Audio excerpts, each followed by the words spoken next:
tipo, aqui eu vou te ensinar o passo a passo, tá? É muito importante, principalmente para você que está começando. Então, se você está começando na confeitaria, vai surgir muitas dúvidas aí na sua cabeça a respeito de marcas, de como bater, e se eu não tenho uma batedeira planetária, coisas como essa, tá? Então eu vou escrever algumas coisas aqui nessa postagem também e eu vou falar aqui a marca que eu estou utilizando. Mas antes, eu quero que você se inscreva no canal, você comente, tá? Faça comentários mesmo para que eu possa estar esclarecendo a sua dúvida e eu espero que essa aula seja muito proveitosa para você. Primeira coisa que muita gente me pergunta, Bia, qual a marca que você usa, né? Uma grande curiosidade. Eu vou falar para vocês bem abertamente. Como não tenho parceria com ninguém, então eu posso falar mal das marcas também, né? Existem marcas boas e existem marcas ruins, tá? Vamos dizer assim. Mas isso depende de cada um para o fim que você quer. Por quê?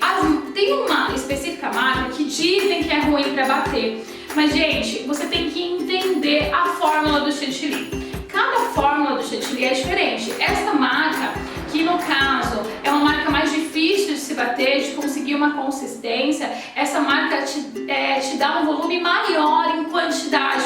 Quando você bate o chantilly, ele triplica o volume. Já outras marcas que tem um chantilly um pouco mais denso, mais grosso, o próprio líquido quando você tira da caixinha, esse chantilly já não tem um alto rendimento como outra marca. Então você tem que entender e escolher a marca que você quer. O importante é que você padronize, tá? Os seus bolos. Utilize sempre ali entre uma e outra marca para que o seu cliente não perceba a diferença. Porque é chato você vender um bolo, a pessoa super gostar ali da sua cobertura e da outra vez você vender um bolo que tem uma cobertura totalmente diferente, né? A pessoa fala, ah, tá avacalhando, tá caindo a qualidade. Então é importante vocês entenderem, né, sobre as marcas, tá? Eu vou falar que eu sempre trabalhei com a marca Amélia, que é uma marca que eu trabalhava na minha loja. Por quê? Eu trabalhava com a Amélia por conta dessa marca ter uma leveza maior. Como o volume dela é maior, ela rende mais. E sempre foi assim muito tranquilo para eu trabalhar, porque eu entendi a marca.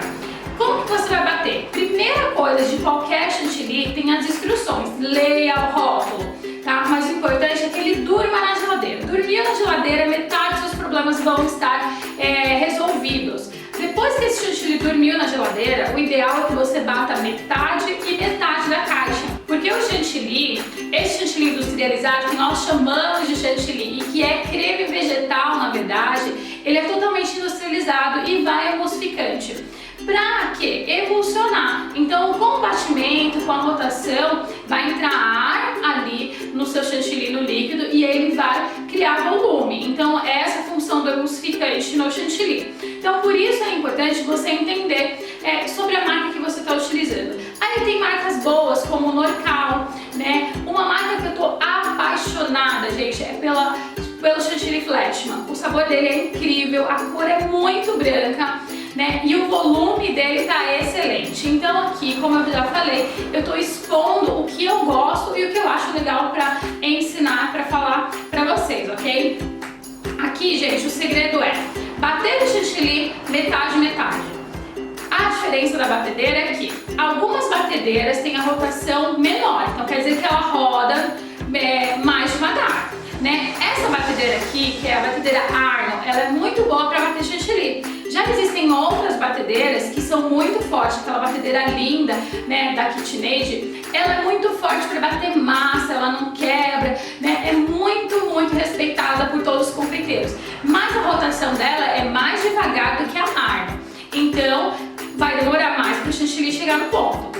E aquela batedeira manual de 2 batedores que você tem em casa, que é a batedeira tradicional, de quando a gente começa ali na confeitaria, aquela batedeira também funciona para bater chantilly, só que ela vai demorar mais. É como se você tivesse um carro do ano e um carro mais antigo. O cavalo, a potência do carro é diferente. Isso quer dizer que os dois te leva até o local, mas que um vai demorar um pouquinho mais que o outro. Deu pra entender, né? Então a gente vai bater, vou mostrar os 3 principais pontos pra você, que é o ponto mole, o ponto de pico e o pico firme. E são 3 pontos que você precisa conhecer para que você entenda na hora de utilizar. Não é simplesmente bater o chantilly e esse chantilly vai dar para fazer rosas, decoração com espátula, né, escrever nome, não. Existem 3 principais pontos para que você entenda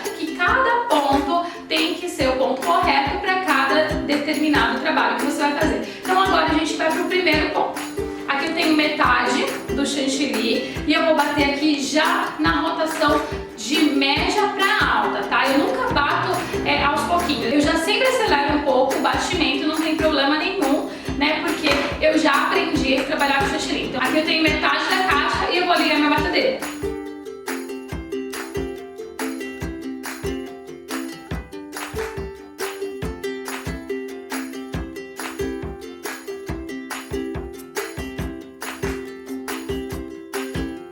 Pessoal, esse ponto aqui é um ponto que muitas pessoas erram, porque algumas pessoas ensinam assim: quando começar a fazer um desenho, tá no ponto para você retirar. E você observa aqui, na hora que eu ligar a batedeira, que começa a desenhar, mas ainda não está no ponto ideal. Repare só aqui o chantilly que vai começar a fazer o desenho.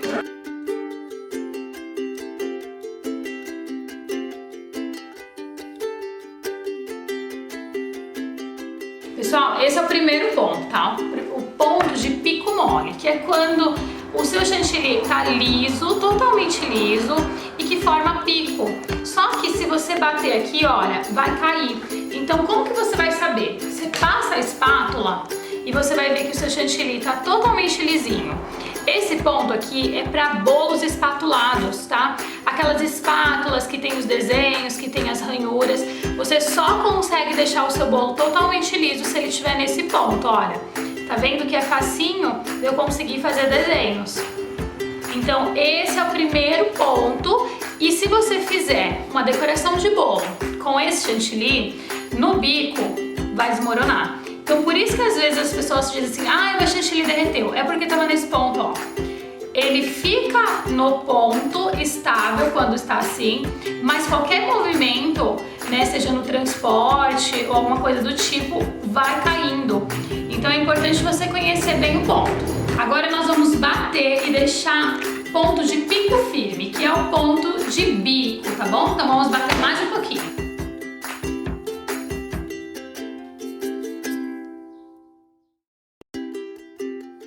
Esse ponto aqui é o ponto de bico, tá? Você vai olhar que o seu chantilly tá bem desenhadão, então ele fica vários picos.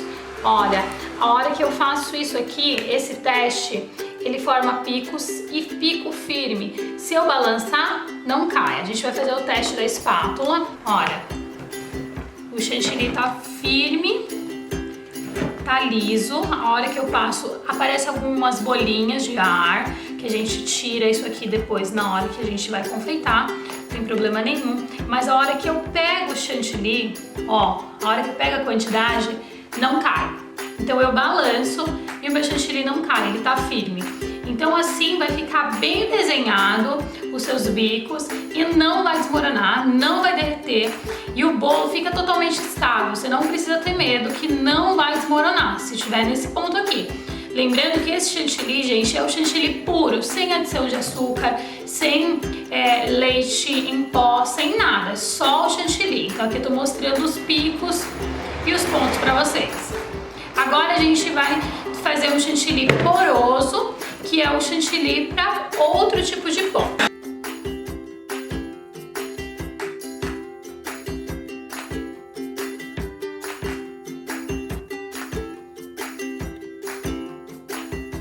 E esse é o ponto poroso, que é um ponto onde o chantilly está muito firme, está muito resistente. Você observa que ele fica todo grudado aqui, olha, na nossa pá. E aqui no bol, ele forma esse buraco. Então ele fica coladinho aqui na parede do meu bol e forma uma cratera lá. É ideal que você utilize esse ponto a hora que você vai colocar em recheios, a hora que você vai misturar isso aqui com mais alguma coisa, fazer um chantilly preto, vermelho, que vai uma grande quantidade ali de corante, o corante mesmo sendo em gel ainda é líquido, aí você precisa de um ponto desse. Por quê? O corante, o excesso de corante vai hidratando. É isso que muitas pessoas não entendem. Acha que bate o chantilly, vai colocar leite condensado e vai salvar o mundo. E não é, gente. Você não precisa adicionar nada no chantilly se você souber usar. Então isso você não vai ter um aumento aí, né, de valor mesmo, colocando ingredientes a mais no seu chantilly. Você pode reduzir. Agora, se você quiser aumentar o sabor do seu chantilly, entregar um outro produto diferenciado para o seu cliente, que seja um chantininho, que seja um chantilly saborizado, aí você pode adicionar. Mas lembrando que toda vez que for adicionar alguma coisa, você tem que colocar nesse ponto. Ainda que você vai colocar o seu chantilly em recheios, tem que ser no ponto firme. Se for outro tipo de ponto, o seu recheio vai desandar e o seu bolo vai desmoronar. Então aqui é uma aula muito básica, mas muito importante. Eu te ensino os 3 principais pontos de todos os confeiteiros. Com essa aula aqui, você vai conseguir identificar o que você deve fazer para qual tipo de decoração. Como eu já falei, recapitulando, o primeiro ponto é o ponto para espatular o bolo, é para deixar o bolo lisinho, aquela decoração que parece uma pasta americana. Aquele primeiro ponto vai estar bem sedoso para você espatular o bolo, deixar um liso perfeito para escrever em cima do bolo, para decorar, fazer uma decoração e também para colar o papel arroz. Porque como ele tá molinho, ele vai aderir o papel arroz ali perfeitamente, tá? O segundo ponto é o segundo ponto de bico, que é quando você faz decorações e o seu chantilly não vai estar poroso, o seu chantilly vai estar bem maleável e deixando bem desenhados os bicos que você escolheu, tá? E esse é o terceiro ponto, que é o ponto resistente, aonde eu utilizo para fazer a colinha do bolo, que é quando eu vou fazer a primeira camada do bolo, eu passo esse chantilly firme para colar todos os farelinhos do bolo, eu utilizo esse ponto e também para fazer, para colocar esse chantilly nos recheios. Então acho que deu para entender bem, tá? Lembrando uma coisa, gente, o chantilly ele foi feito para ficar na geladeira. Embora possa ficar nas decorações em cima da mesa, o chantilly foi feito para ficar na geladeira. Toda vez que você for decorar, separa uma quantidade que você for utilizar, o restante volta para a geladeira, tá? O chantilly batido pode ser congelado, você congela esse chantilly com plástico filme, depois você retira, deixa dentro da geladeira, saiu do congelamento, bate de novo e pode fazer o reuso dele. Outra coisa importante é cores fortes, tá? Cores fortes nesse último ponto, e você tem que lembrar o seu cliente que cores fortes vai trazer um sabor residual, que é o quê? Um amarguinho do corante sempre vai ficar. Eu espero que essa aula tenha sido muito proveitosa. Comenta aqui qual a sua dificuldade com o chantilly, quais as dicas e quais as aulas que você quer ver aqui no canal, que eu vou trazer com toda certeza e com bastante carinho para você. Se inscreve, clica aqui no sininho para ativar, para você ser notificado das próximas aulas. Espero que vocês tenham gostado. Um beijo, tchau, tchau!